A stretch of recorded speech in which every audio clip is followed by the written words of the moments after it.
Bonsoir. Je suis le dernier humoriste de cette soirée.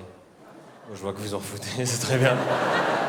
Non, en général, dans ce genre de soirée, ils essaient de faire une espèce de crescendo, hein, de mettre à la fin l'humoriste le plus énergique, le plus drôle, le plus apprécié. Ce soir, ils ont décidé de faire différemment.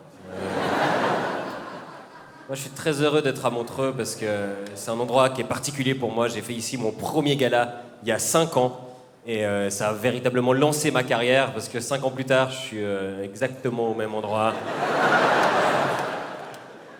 Ça va pas dans le bon sens, hein, parce qu'il y a 2 ans ici même, je présentais mon propre gala. L'année passée, j'en partageais un avec Farid. Cette année, il me laisse 2 minutes à 23h quand tout le monde est au lit.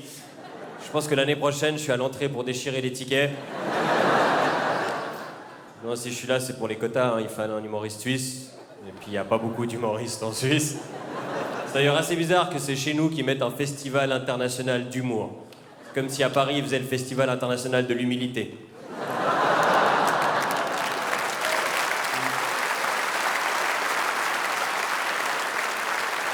Moi, ce qu'on m'a demandé de faire ce soir, ce que le festival m'a demandé, c'est de débriefer le gala avec vous, de récapituler la soirée, parce que comme ça, on se rappelle tous les bons moments qu'on a passés ensemble, et en faisant des blagues, parce que c'est mon métier.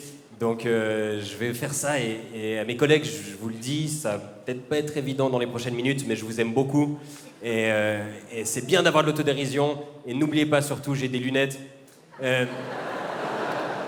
Non, et je propose, déjà, on applaudisse tous les artistes qui sont passés sur scène ce soir, vraiment. On peut les féliciter. Bravo à eux. Bon, bravo.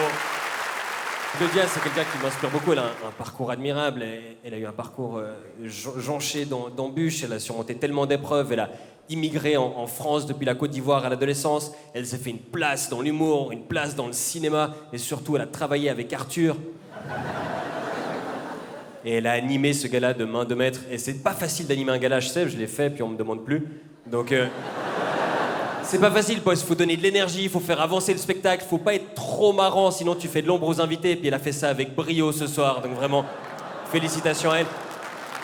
Et mesdames et messieurs, l'histoire a été écrite ce soir parce que Claudia Tagbo est la première femme noire à animer un gala à Montreux. C'est incroyable, l'histoire est en marche, on est ensemble, oui. Yes, we can. I have a dream. Comme quoi, on peut finir à l'avant de la scène, même quand on a commencé à l'arrière du bus. Ok, ça c'était de trop. C'est bien, je note. C'est bien que je sache.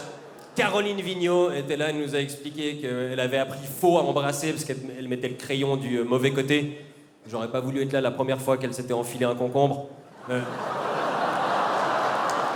Elle nous a parlé aussi des femmes d'un certain âge qui sont victimes de fuites urinaires et comment faire pour que ces femmes arrêtent de se pisser dessus.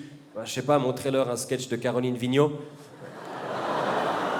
Je vais pas trop continuer sur Caroline parce qu'elle pourrait me coller un procès. Oui, elle était avocate, Caroline. D'ailleurs, je pense que c'est l'humoriste qui connaît le plus d'avocats à égalité avec Dieudonné.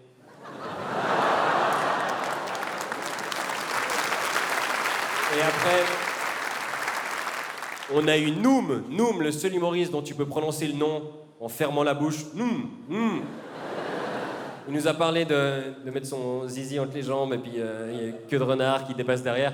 Alors moi, la première moitié, j'avais déjà fait, mais ça dépasse pas derrière. Hein. J'ai pas compris ce truc-là. Noum, il est acteur. Vous l'avez peut-être déjà vu au cinéma dans la file en train d'acheter des pop-corn. Je pense que le problème, sa carrière, elle décolle pas parce que c'est impossible de le googler.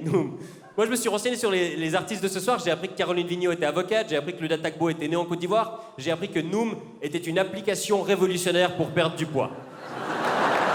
J'ai cliqué, ça m'intéressait. Donc avec Noum, l'application, vous pouvez perdre 16 kilos en 16 semaines. Avec Noum, l'humoriste, en 1h30 de spectacle, vous perdez 1h30. Après, on a eu Alex Ramirez avec son sketch de la salle de sport. Alors, il a pris un abonnement à la salle de sport. Après, il avait 2 choix pour le rentabiliser. Soit il allait à la salle de sport, soit il faisait un sketch sur la salle de sport. On sait lequel il a choisi parce qu'on a vu son sketch et on a vu son corps. Alex Ramirez, il est devenu hyper connu sur Facebook. Il a fait des parodies des grands succès de Walt Disney. Donc il fait des vidéos où il met des robes, il chante en karaoké, il se met avec des perruques. Et après ça, il a fait son coming out. alors que je crois qu'il n'y avait plus besoin à ce stade. Non, j'aime bien Alex parce que lui et moi, on a beaucoup de points communs. Il est blond aux yeux bleus, moi aussi. Il couche jamais avec des filles, moi non plus. Il s'est fait engager par Quotidien, moi aussi. Il s'est pas fait virer, lui. Et après ça, on a eu Samia Orozman. Samia Orozman, alors pour que vous savez un peu comment ça se passe dans ce genre de gala, moins l'humoriste est connu, plus son agent doit insister pour faire partie du gala. Et j'aimerais saluer le travail de l'agent de Samia Orozman. On n'en parle pas assez des agents. Samia, elle s'est foutue de la gueule des Suisses parce qu'on parle lentement. Ouais, bah, peut-être parce que contrairement aux Français, on réfléchit à ce qu'on dit.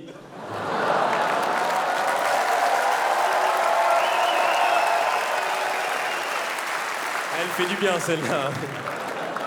Elle nous a fait un sketch sur les accents africains à Montreux.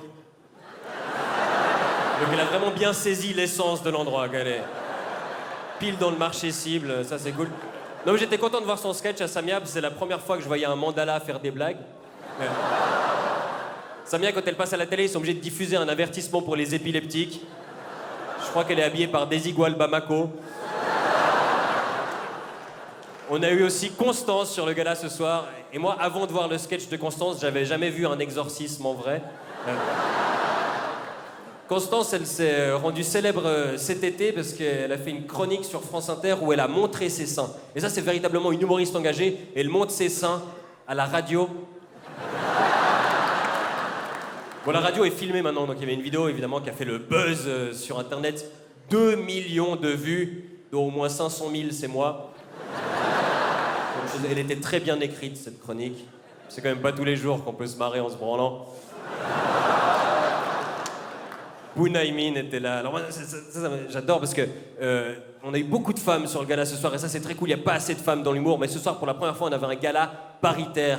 4 hommes, 4 femmes et Bunaimin. Qui a un coléoptère sous ecstasy, je crois. Moi j'adore croiser Boone parce que ça me rappelle que je dois prendre une douche. L'homme le moins gras du monde avec les cheveux les plus gras du monde. Boone nous a expliqué que l'homme perd la mémoire à chaque fois qu'il se masturbe. C'est chaud pour lui, chaque jour il doit rapprendre 12 fois son propre spectacle. Bunaimin, le nom d'un médicament, le corps d'un malade. Boone, à la fin de ses spectacles, ce qu'il aime, c'est se jeter dans son public. À la fin de ses spectacles, ce que son public aime, c'est aller faire un dépistage. Boone, il vient de terminer une tournée à travers le monde. Il a joué en Afrique, aux Caraïbes, il a joué au Québec, il a joué à travers toute l'Europe. Je crois que le seul truc qui est parti d'Asie et qui est allé dans plus de pays, c'est la grippe aviaire. Et on a terminé en beauté avec mon ami Rachid Badouri. Rachid, avec son énergie, là, il nous a fait un sketch sur l'accouchement de sa femme, puis ça tombe bien parce qu'il ressemble à un fœtus géant. Puis après, il nous a fait un sketch sur l'irrigation du côlon, puis ça tombe bien parce qu'il ressemble à un suppositoire géant. Rachid, il faut savoir que c'est une énorme star au Québec. Quand il est en tournée, il a un énorme bus. Dessus, c'est marqué Rachid Badouri. Puis moi aussi, dans mon pays, ici à Montreux, je suis venu en bus. Dessus, c'est marqué Transport public Montreux. Rachid, lui, il est devenu célèbre au début de sa carrière en faisant des imitations de Michael Jackson. Et c'est vrai qu'il ressemble comme des gouttes d'eau à Michael Jackson après une chimiothérapie. Voilà, maintenant, peut-être que vous comprenez pourquoi c'est à moi qu'on a demandé de récapituler le gala. Ils se sont dit, il y a quand même un gros risque de perdre ses amis et sa carrière. On va choisir quelqu'un qui a ni l'un ni l'autre.